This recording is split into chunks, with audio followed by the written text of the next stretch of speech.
Hello, this is Adrian Monsell. I'm at Derbyshire County Cricket Club and it's the 12th of February 2018. I'm here with Kevin Dean. Thanks, Kevin. Our third interview, at the end of the second one, we talked about your big year in terms of first-class wickets.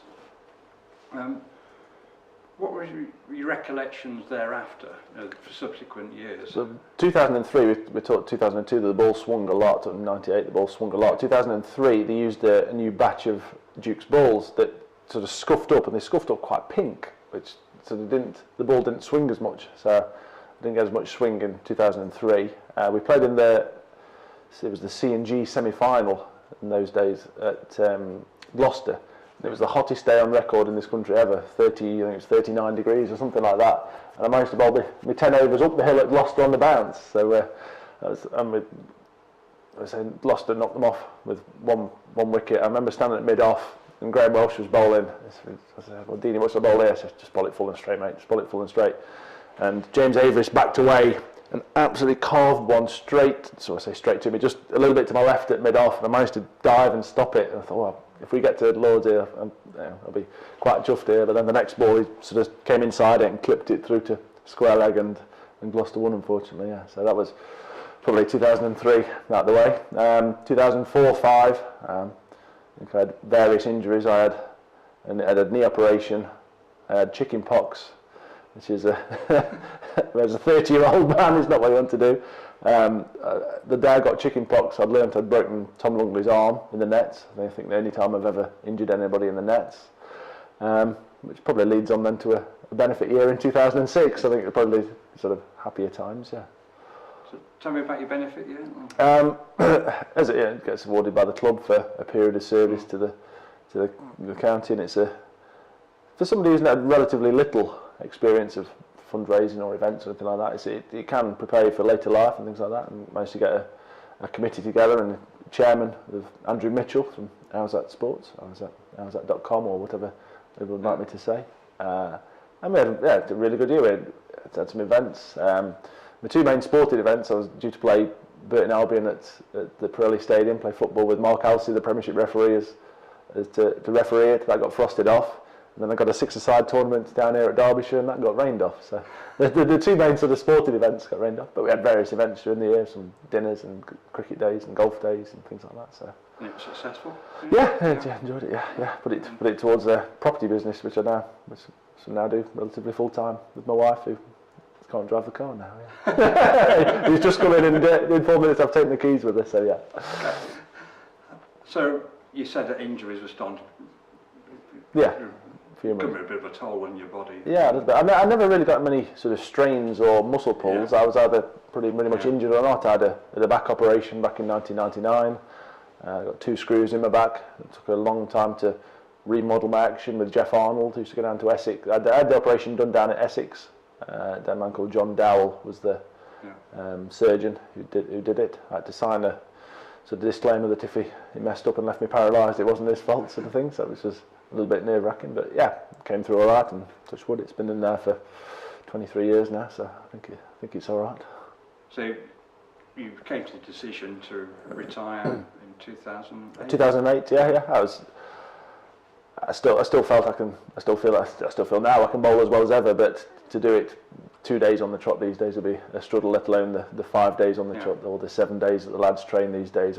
My body was giving up then, so I took the decision to retire, and I still enjoy playing. I'm a playing member of the MCC. I've played at Lords 3 or 4 times since retirement, which is always a magnificent place to play. Yeah.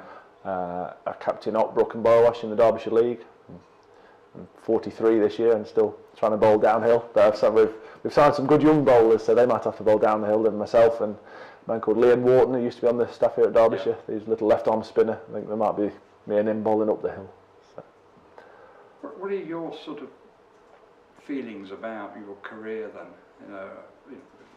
Just summarise it. Yeah, I was very supportive parents, and they came to watch a lot. They always paid for the ticket. They not refused to get free tickets, but they always felt that they should pay the way. And my dad always said, "You're so lucky that you get paid to play sport," which you are, because there's as a million people pay a tenner each Saturday to have umpires, tees, people to cut, volunteers to cut the square, roll the wicket, everything like that. And as I say, my dad always said that you're lucky that you get paid to play sport, which thousands of millions of other people would like to do. Yeah. What do you think about your career at Derbyshire?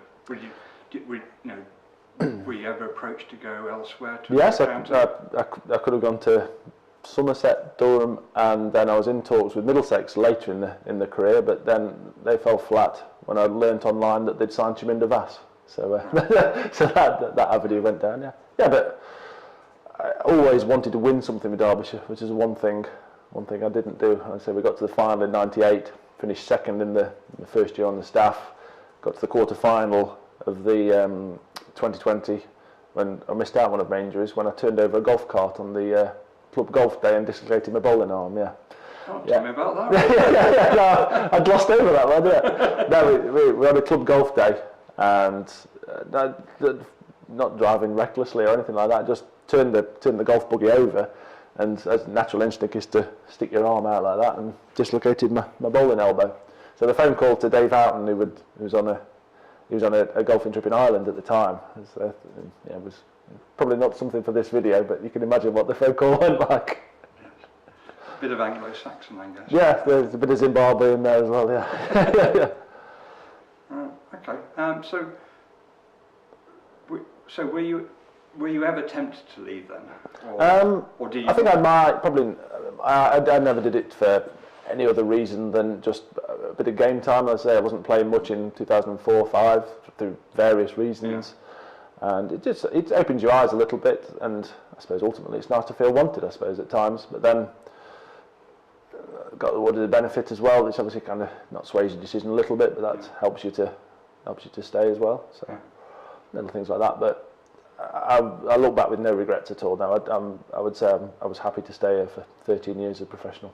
Yeah, and then you came back again, didn't you? Yes, glutton for punishment. Yeah. No, as you say, it's not a corny phrase, but it's giving something back. I was asked if I'd like to come onto the then committee and subsequently board and give some advice, and I would like to say that. My first year, we got promoted. We 2012, we won the Division 2, the county championship, and it's easy when things are going well, isn't it? It's the difficult times where people get found out, and if you're up to it or whatever. Yeah. So yeah, I enjoyed it. It opened my it opened my eyes to how people of a business mind operate, how professional they are, what a board meeting involved. I'd never been to a board meeting. I mean, I had some sort of informal cricket meetings and committee meetings and things like that, but to be part of formal board meetings with people who are very obviously experienced at board meetings, people who've worked in business in the city and things like that is, I think that's helped me with my own business as well as to how to run it and how to be professional in every respect. Did you find it slightly awkward? I mean, people that you were previously played with.